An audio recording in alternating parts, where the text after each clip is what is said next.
Welcome to Ross Reports, ahead of the time, the Initiative for Our National Justice.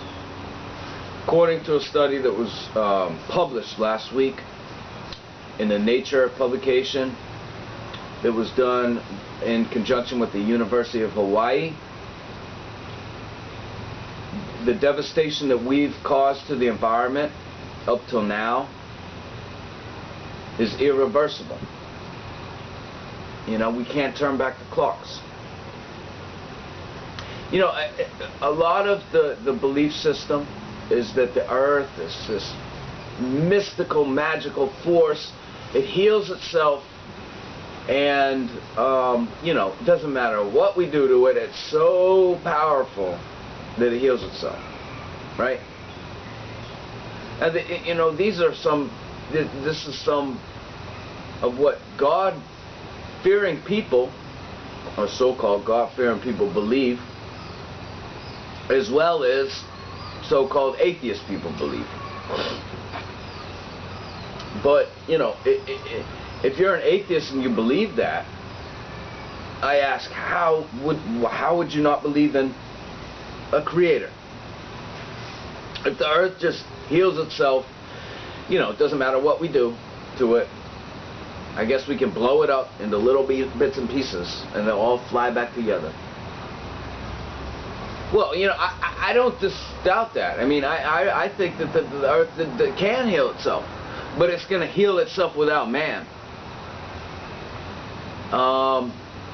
The spirit is going to live on forever, you know. And man has come along some millions of years later and decided that he was going to rule. He was going to have the ultimate authority, and you know, whatever happens to the earth, who gives a shit, right? It's just the earth. I mean, geez, like do people actually really like looking at trees? You know, they come up with all these terms, tree hugger and all these things, so that they can discourage a natural lifestyle and drive people into the shitty, which is now dying from drought. I mean, you know, people don't know, people don't see it. They might carry on with their everyday lives, but it's coming, folks. It's coming. And if you living in the shitty, and you really think that, oh, it's okay, man, we'll figure something out, it's not happening. It's not happening. And people are going to lose, you know, the ability to find clean, fresh water, to have electricity, to have Freon in the fridges. I mean, these things are coming to an end, one way or another. It doesn't mean there's not a beginning after the end. It just means that there's an end. There is all this devastation that we've caused is not going to go without effect. It's just not.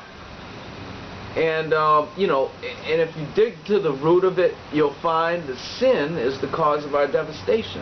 And that's why, you know, if you read the gospel, you can really understand how exactly it is that sin causes destruction. You can understand that. But you know, the average man is going to go and, oh, if I sin, oh, that's superstitious stuff, it's not doing anything. Huh? But look at the big picture. The problem is these people, they're so small-minded that they don't know how to look at the big picture. All they know how to do is take orders. Yeah. And, you know, but I really believe that these people have it in themselves to become something greater than that, than just to be followers their whole life. And I don't know, what is it going to take? What is it going to take? So the impoverished countries are going to get hit first. Indonesia, Jamaica, Singapore, Cuba, and Mexico City, places like that. You know, they're low-lying, the water's going to rise, they're going to see major flooding.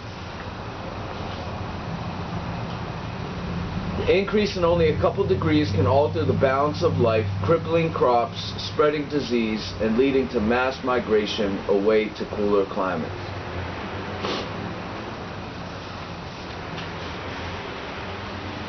Another study found that by one measurement, ocean acidity, Earth has already crossed the threshold into an entirely new regime.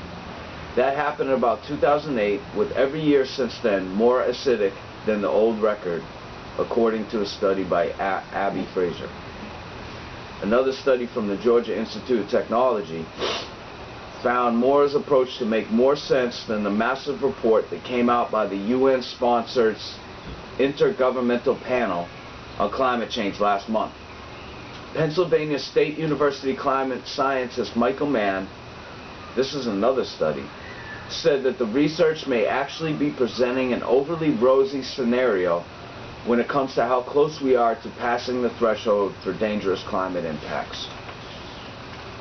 You know, it's up to us. This is the generation that has to make this decision. You know, and we need to make people aware that this isn't uncool, this isn't corny, this isn't feminine or whatever preconception people have in their head.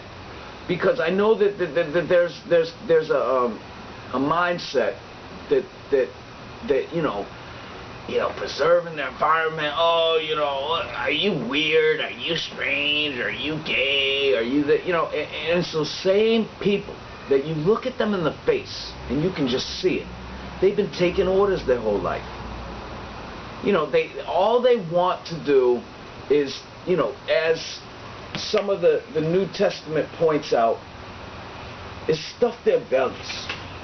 They just want to fill their bellies with pleasure, with their own self-gratification. And it's all they seem to consume their life with. And, you know, it tears me to think that these same people have children all over. They don't have enough responsibility to understand their weaknesses that they're going to bring more children into the earth. Now, I know that children aren't necessarily like their parents. But if you're going to bring a child into the earth, understand what your weaknesses, understand your flaws, and be willing to improve on them.